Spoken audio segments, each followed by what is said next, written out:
My topic today will be investing.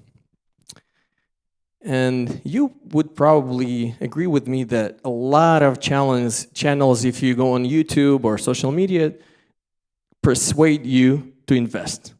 Real estate, stock market, it's all over. Like invest, invest, invest. And especially when the economy is kind of shaky, everybody wants you to invest. Because be safe, invest, invest, invest.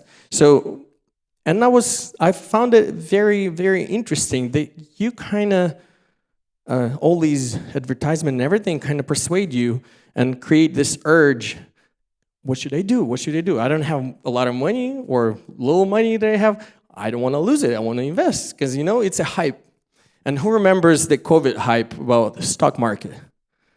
Stock market was like booming. Everybody lost a lot of money on it. Some people made money on it, but most people lost. It was a hype thing.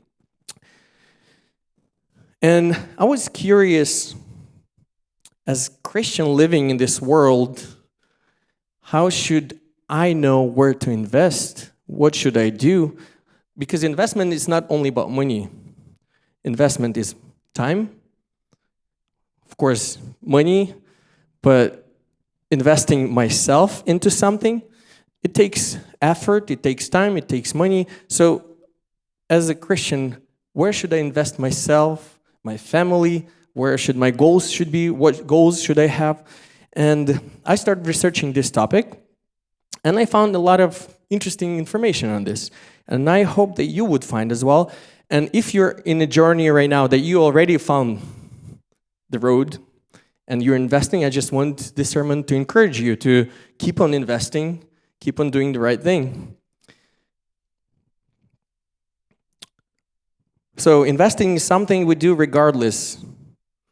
So parents invest in their kids, or when we were kids, parents invested into us. They invested their time, their money, their effort, they invested themselves, and a lot of times you would say, when parents argue with children, you would hear those words, I invested in you so much, and you so not thankful, because we actually do invest.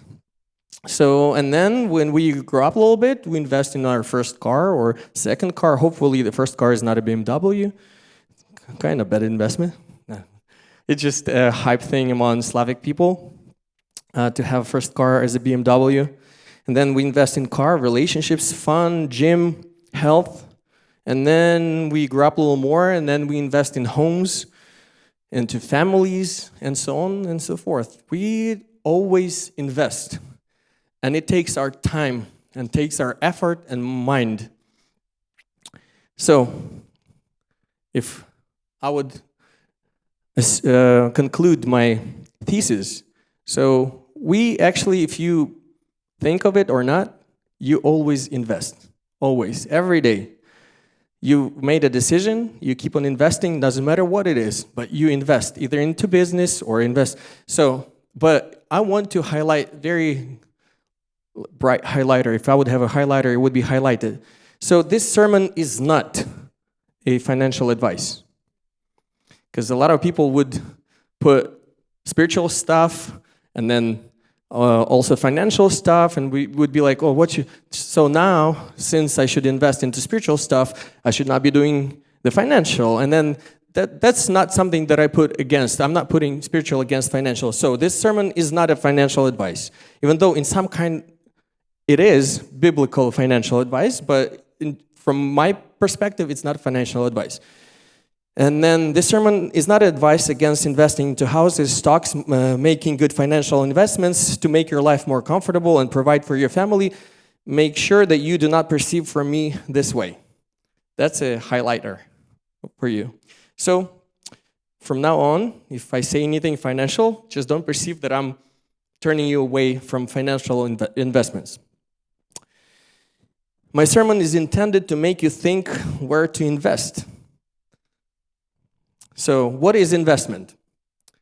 The definition of investment is an investment involves putting capital to use today in order to increase its value over time. So it's not a one-day process, it's a long, long process. An investment requires putting capital to work in the form of time, money, effort, in hopes of greater payoff in the future than what was originally put in. So investing is something that you hope, connected to hope, that you hope that in the future what you invested will return, will be hopefully a greater return that you eventually put in, because it's a bad investment if you do not hope for greater return. And what's interesting that I found a definition of investment from Jesus. If we will open Matthew chapter 13, verses 44 through 46. And this is how Jesus describes the investment.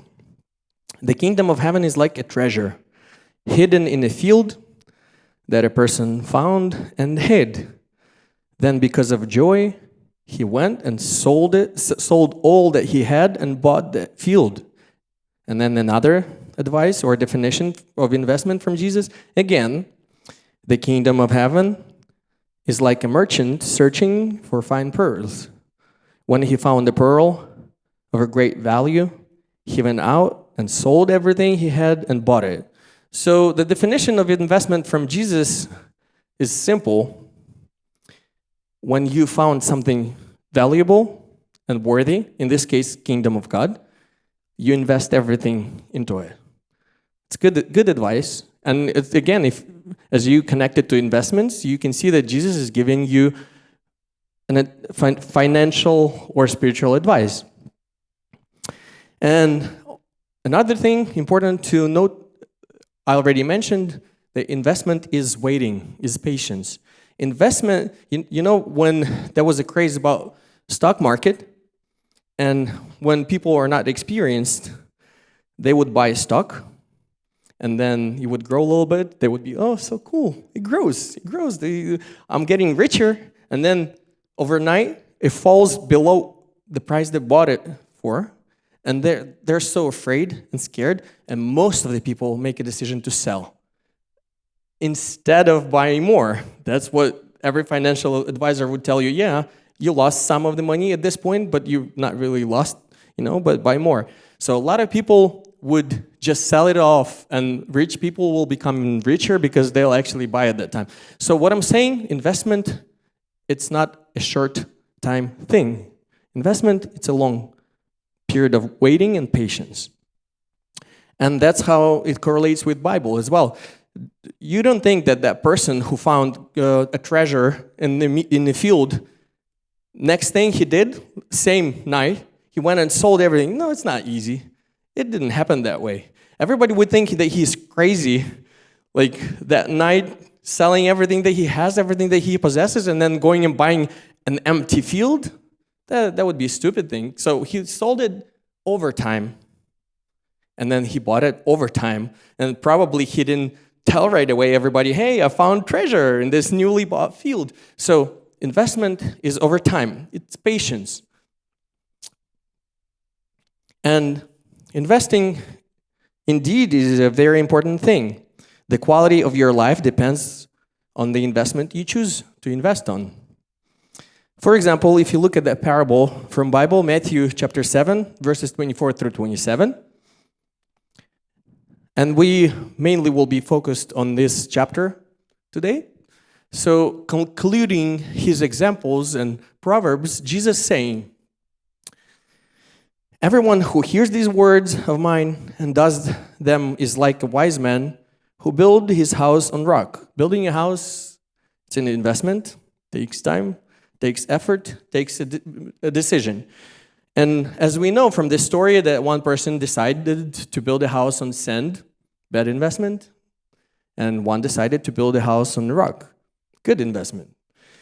And so Jesus concludes, so the man who built a house on rock, the rain fell, the flood came, the winds beat against the house, but it did not collapse because it had been founded on rock. And the opposite thing happened to the person who invested into a bad foundation and decided to build his house on basically he did invest all his life into the house. It's not like nowadays you can go get a mortgage on the house. So part of your money go to the house, part of your money stays in. And then back then, people would build houses with all they have. They would take all their effort, all their money. So basically, when the storm came, the person who decided to invest in the wrong thing lost everything.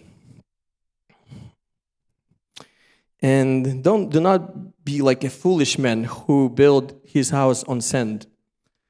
He's called foolish because he invested in the wrong thing. And let's take a look at bad examples of investing in the wrong thing. Some more. We already know the bad foundation, which is in Matthew 7, 26, 27. That's not a good investment to invest on. Then Matthew chapter 25, verse 18. But he who had received 1 talent went and dug in the ground and hid his master's money. Oh, some Christians would choose to do this kind of investment because they would say a Christian person should not be rich, and then it's not good. It's hard for a rich person to come into the kingdom of heaven. Remember that I said that I will not be giving financial advice because I do believe personally that a Christian person can be rich. Depends on what God gives him. If God allows him to be rich, he's rich. So it's not a problem. But the problem is when God has entrusted us with something, we just hide it. We decide not to put it to grow. We decide not to invest it at all. And that's a bad decision, really bad decision. And you know that in that proverb, what happened? That person was scolded and he basically didn't get the eternal life because of it, because of his bad financial decision. And the talent was given to the one who had more. So that's an example of bad investment. Another one, Luke 12, chapter 12, verse 18. I named this story that the rich man decided to build a bunker. Back then, it would be a place to store all his stuff. And nowadays, it's a place where you hide everything because of could be a nuclear war or anything might happen. So I'll build a bunker. I have a lot of money. Where should I hide my stuff? So I want to make more and more and more. I want to have more and more and more. And that person made a decision instead of what God gave him to use it for good, for others. And so he had in excess of things. Not enough for himself, not just enough for himself, but he had excess. So he decided with that excess of things, he decided to build a bunker. He decided to continue to become more richer and richer and richer. And say, instead of, like in our terms, saving the planet, saving poor, helping out a lot of people who are in need, the rich decided to be richer. We all know nowadays we have a lot of rich people and how it goes. So that's a bad financial investment. Once you have enough, now you want to preserve it and save it just in case, instead of going the God's way and helping out the people in need. So that's a bad investment. And now Matthew chapter 13, verse 22.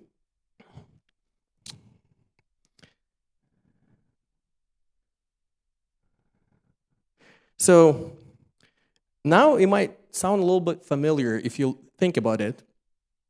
So you know the parable about the guy who came out to sow the seed.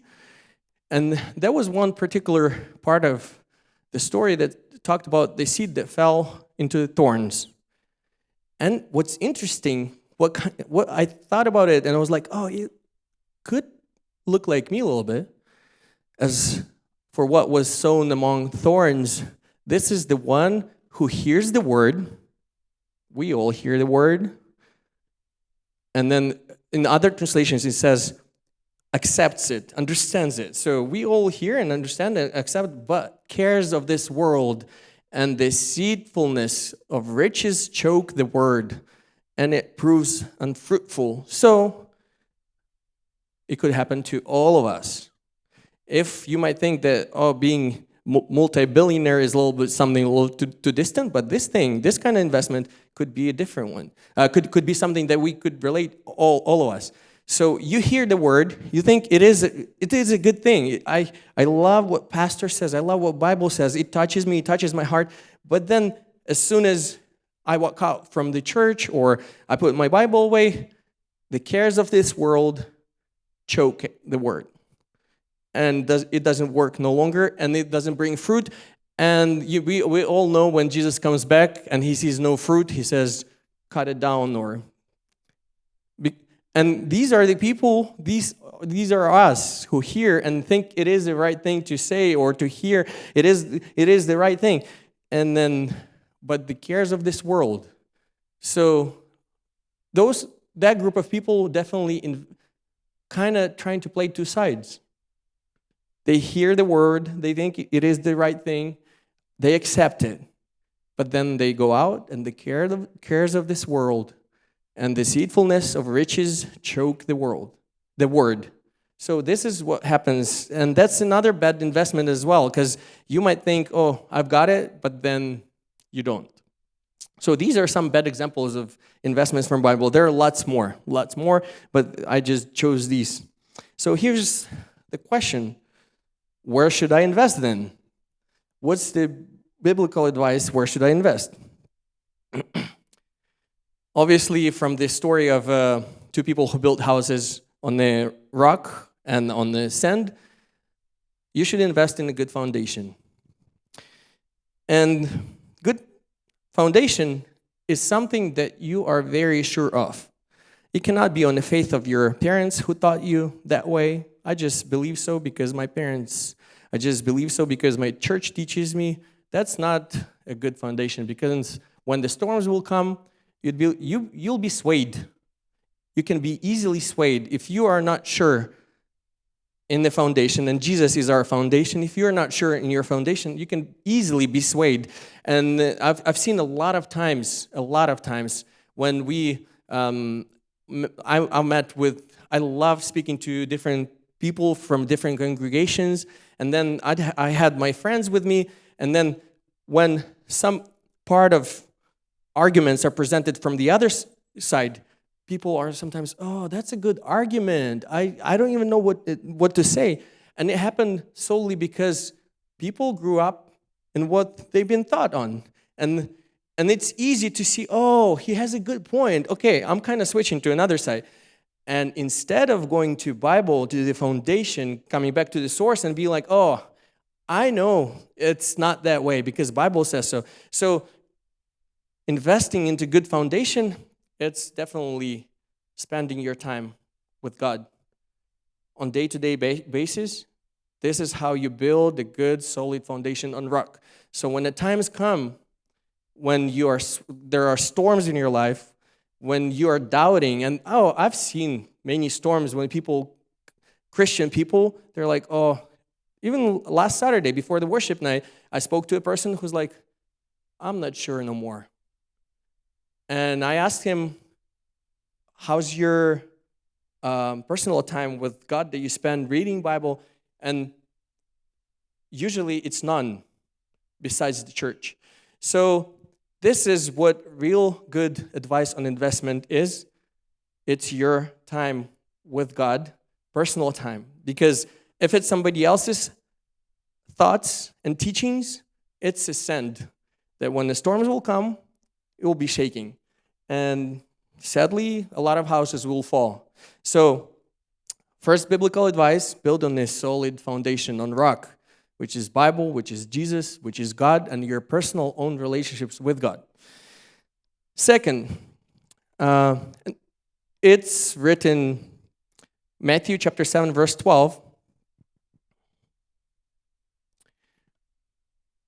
So whatever you wish that the others would do to you, you also do to them, for this is the law and the prophets. Another very interesting way to invest I found in doing good to others. So a lot of people think, I'll do good to others because they've done something good to me, and this is not what this text is talking about. It's talking on investing. Investing means you didn't receive anything in first place. But you understand that this law works. Once you do good for others around you, you will eventually receive it. This is like an investment. You might not receive it for 10 years, but in 10 years, it will come back to you. This is the law that God established when He created our world. So investing into others, it's a great investment. Because guess what? If you invest a good thing, you do something good for others, what you will get in return? A good thing. And hopefully, as you remember with the investments, you get more than you invest. And later on, we'll see how much more, because God actually gives the number, which is very interesting. It was an interesting thing for me to find out that there is a number how much more you'll get. So, first thing, you invest in the good foundation. That's the basic of everything. You invest into the good foundation of your house. Then you invest into others. You do good for others because not only you would make an investment and you'll receive it back, you also do what at the end of this verse? It was fascinating for me as well. So while investing, you fulfill the law and the prophets. So basically you fulfill everything that's written in Torah and then Old Testament, everything. By just investing into others and doing good. Not because they've done something to you, but just because it is how it is. This is the law. This is the investment. So that's the second thing. And the third thing is in Matthew chapter 7, verses 13 and 14. That's a very, very interesting thing. And it takes your thinking power to understand this. So just think over it. Enter by the narrow gate, for the gate is wide, and the way is easy that leads to destruction. And those who enter by it are many. And next verse, for the gate is narrow, and the way is hard that leads to life, and those who find it are few. Oh, that's interesting. So, in investing into the narrow way, which is not popular, because usually people are investing to things that are popular, and nowadays, if it's on TikTok and Instagram, everybody will get into it because it's such a common thing. But what Jesus says, the way that he presents is not popular. And many will not follow it. Even a lot of churches will not follow it. A lot of people follow trendy stuff, the easy way. They will follow. So investment, as we talked before, it takes time. But the trendy thing right now, you get it right now. Fast money, fast food, fast everything, you get it right now. I want to get rich right now. I want to get it right now. So this is the gospel that kind of is being preached right now in a lot of churches. You get it right now. You are saved right now. Yes, we are saved by grace, and the moment you receive Jesus, you are saved by grace. But there is a Christian life of investment that follows after it. And a lot of churches and preachers do not teach you about the life that goes after you are being saved, that it's a life of investment. So the easy way, the wide way, you can even get a ride on it. Have you ever been to hike, like let's say Kolchak Lake? Veronichka, what's the hardest hike you've been to? I think Canada that you guys went to. One in Canada, the Max said, I'm not going to hiking no more after that. So really, really like those narrow ways, and then some of the places you have to use the rope. I think you've been in Hawaii, one of the hardest as well. You had to use the rope to climb, and now a lot of people go hiking. A lot of people enjoy a lot more the Instagram photos and videos of hiking because they're beautiful. And once they try go hiking, sometimes they're like, oh, nah, I'm okay. I'll just follow more accounts that show the good views and hiking experiences. So, you know that investing into not popular thing, that's what Jesus talks about. Going through hardships, and when your investments look like this, it's not a popular thing. Everybody wants steady, and Dave Ramsey always says, do not choose investments that go like this. Choose investments that are steady going up. And that's what people go more with the safe way, but it doesn't work that way in spiritual life. It doesn't. You choose the investment through the narrow way. Because as you've seen, what it said,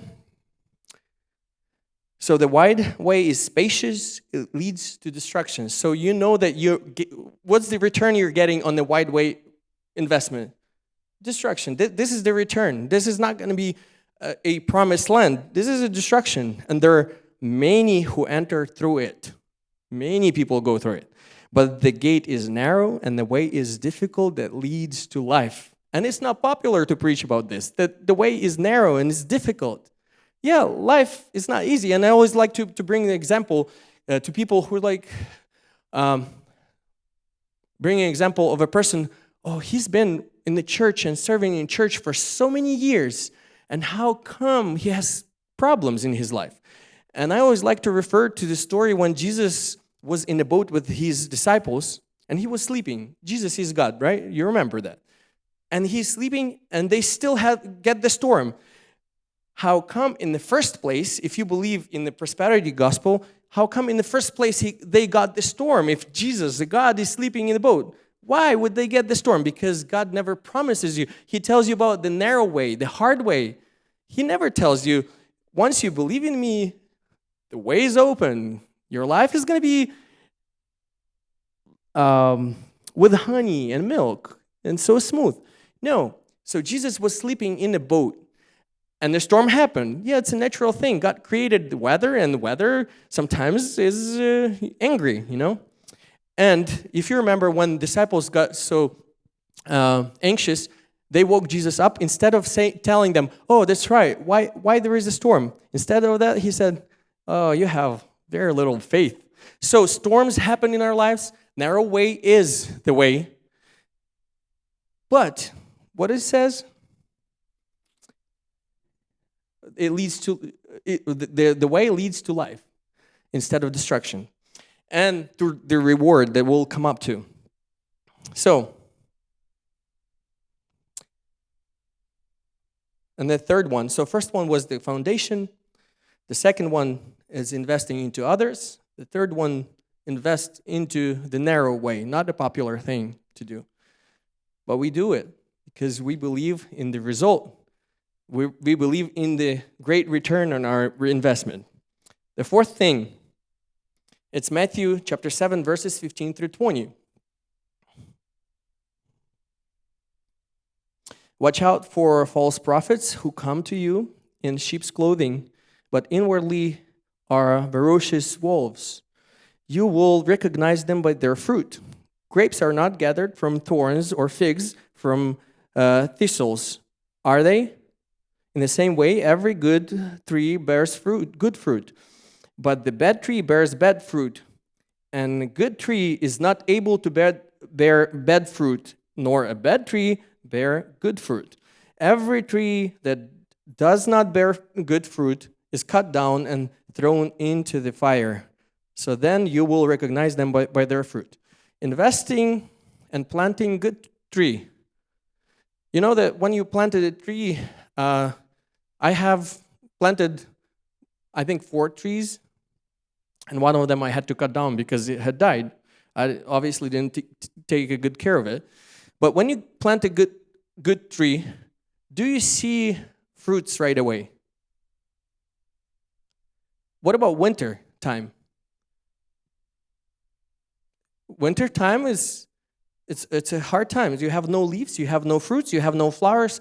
So what I thought to myself, that some of you might be going through times of winter when you planted a good tree, but you see no fruits. And you'd be like, why? Just like the disciples asked Jesus, why there is a storm? You're with us, you're Messiah, and why there is a storm?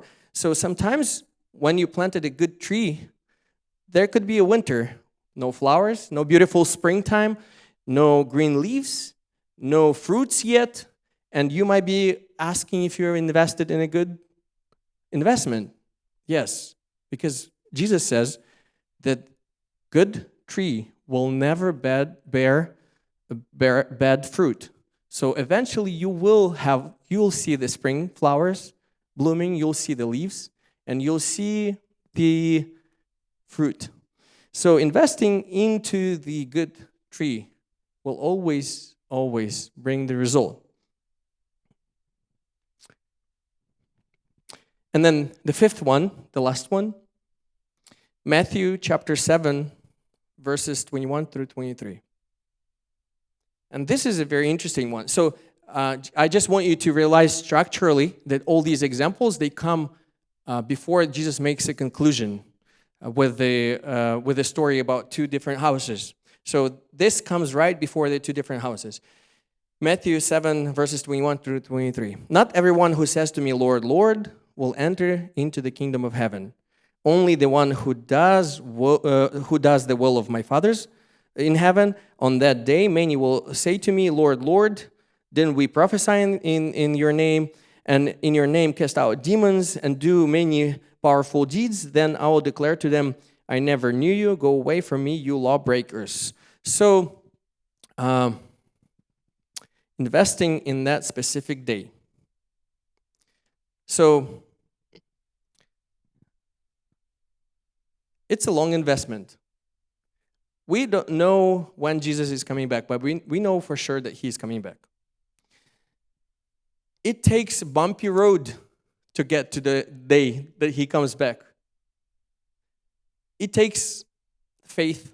It takes everything. It takes all our effort to come. You know that, especially Bible says that in the last days there will be tough times with the storms and beating.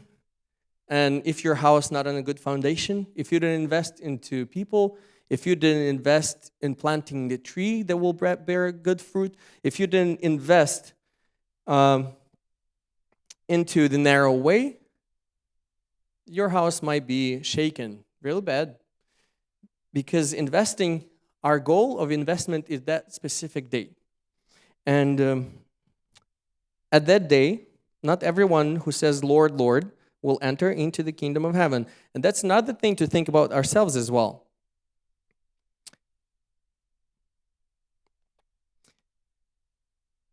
So let me go over the investment, places where to invest, the foundation, investing into others, investing into the narrow way, investing into planting a tree that will bear good fruit, investing in that specific day. And I also remember how you invest. So the order of investment is very interesting. So we sang this song from the childhood, that you look first for the kingdom of heaven, and then the rest will come to you. It doesn't mean that don't care about the rest. But the order of investments, I kind of wanted to bring you the example. I'll just tell you about it. So if you imagine a clear glass bottle or just a vase, and once you invest, like let's say the joys of life, all the financial success and everything, once it comes in a kind of sand. So just imagine that you put sand first, right? And that's what a lot of people choose to do in their lives. They choose prosperity first, and then when they get older, they're like, oh, I have to think about sense of my life. So they start coming to Jesus and thinking about the right ways to live and then to invest. And everybody knows that once you get older, you start investing then. Even Dave Ramsey says, you start investing right now when you're young. So by the time you get older, you get retirement, right? So, but a lot with Jesus and spiritual things, a lot of people choose a different strategy. They're like, I'll set up my life first, and then I'll come up to Jesus. But just imagine that your life, you set up your life first, you put a lot of sand in it. You fill it with a lot of experiences, with everything except spiritual. And your spiritual things and understanding comes in the way of marbles. It will be hard to put a lot of marbles at the end of glass jar. You'll get only few. But if you do it in a different way, you put all the marbles first, and then you fill in with the sand, everything comes into place, and you put the full jar of glass marbles and full jar of sand, so you get equal amount of things. And this is why Bible says that you choose kingdom first, and then the rest will come to you. So the right way of investing, thinking of these things first, and guess what? They'll affect the rest of your investment choices. So, so if we look the reward. What kind of rewards are we getting on our investments? So Ephesians chapter 2, verses 8 through 9. For by grace you are saved through faith. I'll go faster because I think I'm taking a little too long. For by grace you are saved through faith. And this is not from yourself. It is a gift of God. So by choosing the narrow way, by investing into the right things, you are being saved. That's a great, great reward that you are getting. 1 Corinthians chapter 9, verse 25. When Paul talks about the runners who run to get something, to get the reward, and this is how our spiritual life is also compared to. Each competitor must exercise self-control in everything. They do it to receive perishable crown, but we are imperishable ones. So the second reward is imperishable crown that you are investing for.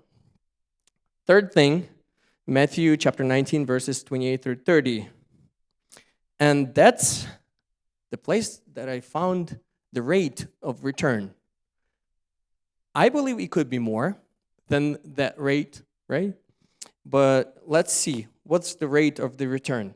Jesus said to them, I tell you the truth, in the age when all things are renewed, when the Son of Man sits on his glorious throne, you will have followed me. You who have followed me will also sit on 12 thrones, judging the 12 tribes of Israel. And whoever has left houses or brothers or sisters or father or mother or children or fields for my sake will receive how much? 100 times as much. So it talks about the narrow way. So going through the narrow way is going through the regular life, struggles, good times, bad times.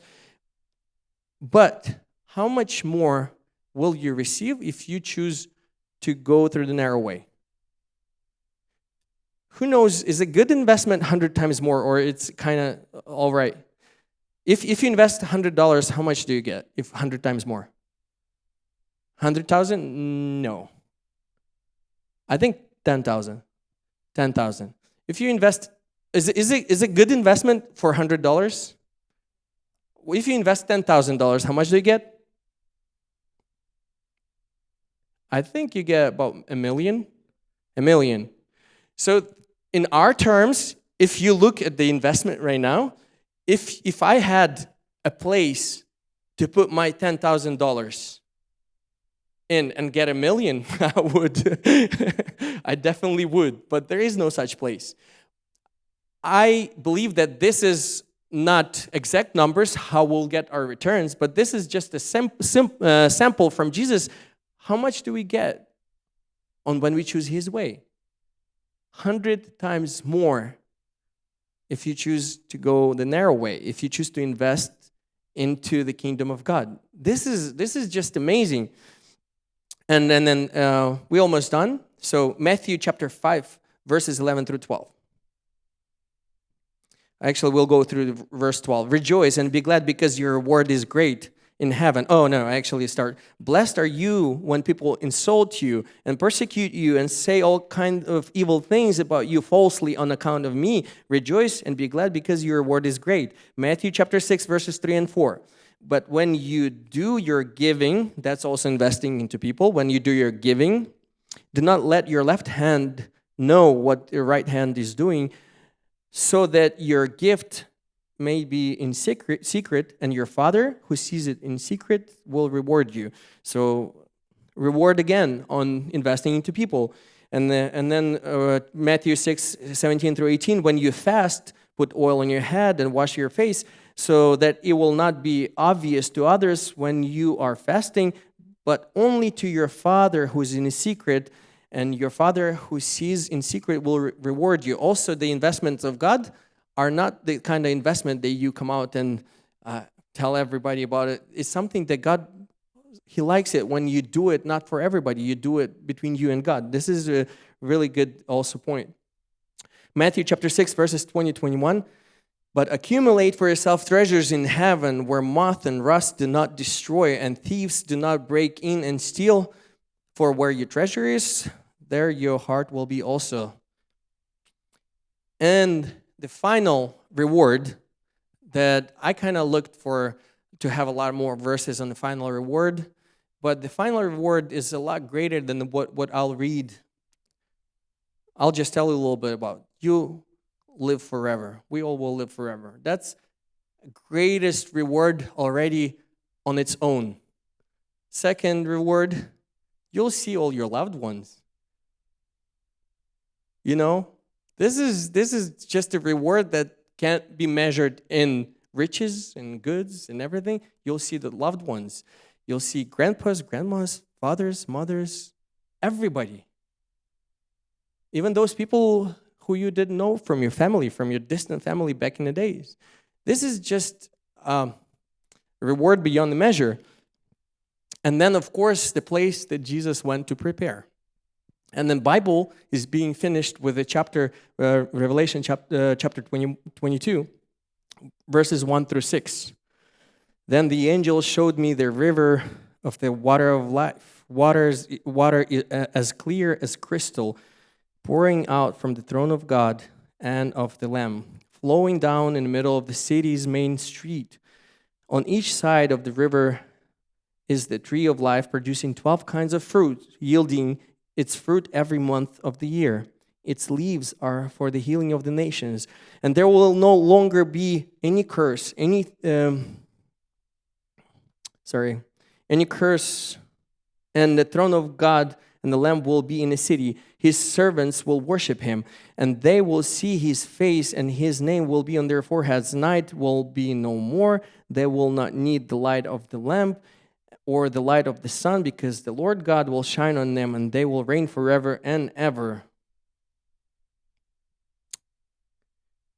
So, when I think about the investments, because right now I live in the world as you live in as well. And I have to make my choices, where to invest my time, myself, my family, future of my family, where do I build my foundation, how do I make all these decisions? And you, as I said at the beginning of the sermon, you might already made your mind up. And I just want you to see the encouragement in Bible to keep on investing. And if you haven't made your mind up yet, or you're still looking where to invest, I'll definitely highly recommend you invest.